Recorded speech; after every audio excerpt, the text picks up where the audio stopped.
Christmas ಏಕೆ ಆಚರಣೆ ಮಾಡುತ್ತಾರೆ?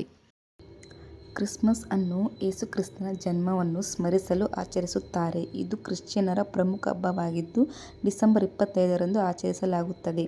ಇದು ದಯೆ, ಪ್ರೀತಿ ಮತ್ತು ಸಂತೋಷವನ್ನು ಹಂಚುವ ಸಂಕೇತವಾಗಿದೆ. ವಿಶ್ವದಾದ್ಯಂತ ಜನರು ಉಡುಗೊರೆಗಳು, ಕೇಕ್ ಮತ್ತು ಕುಟುಂಬದೊಂದಿಗೆ ಸಂಭ್ರಮಿಸುತ್ತಾರೆ. ಕ್ರಿಸ್ಮಸ್ ಆಚರಣೆಯ ಮುಖ್ಯ ಕಾರಣಗಳು. ಯೇಸುಕ್ರಿಸ್ತನ ಜನ್ಮ. ಕ್ರಿಶ್ಚಿಯನ್ ಎಂದರೆ ಯೇಸುಕ್ರಿಸ್ತನ ಜನ್ಮೋತ್ಸವವನ್ನು ಆಚರಿಸುವ ಹಬ್ಬ. ಬೈಬಲ್ ಪ್ರಕಾರ ದೇವರ ಮಗನಾದ ಯೇಸು ಮಾನವಕುಲದ ಪಾಪಗಳನ್ನು ನಿರ್ವಹಿಸಲು ಜನಿಸಿದರು ಎಂದು ನಂಬಲಾಗಿದೆ. ಧಾರ್ಮಿಕ ಮಹತ್ವ. ಇದು ಕ್ರಿಶ್ಚಿಯನ್ ಧರ್ಮದ ಕೇಂದ್ರ ಹಬ್ಬವಾಗಿದ್ದು, ಯೇಸುವಿನ ಜನನವು ಭರವಸೆ ಮತ್ತು ವಿಮೋಚನೆಯನ್ನು ಸೂಚಿಸುತ್ತದೆ.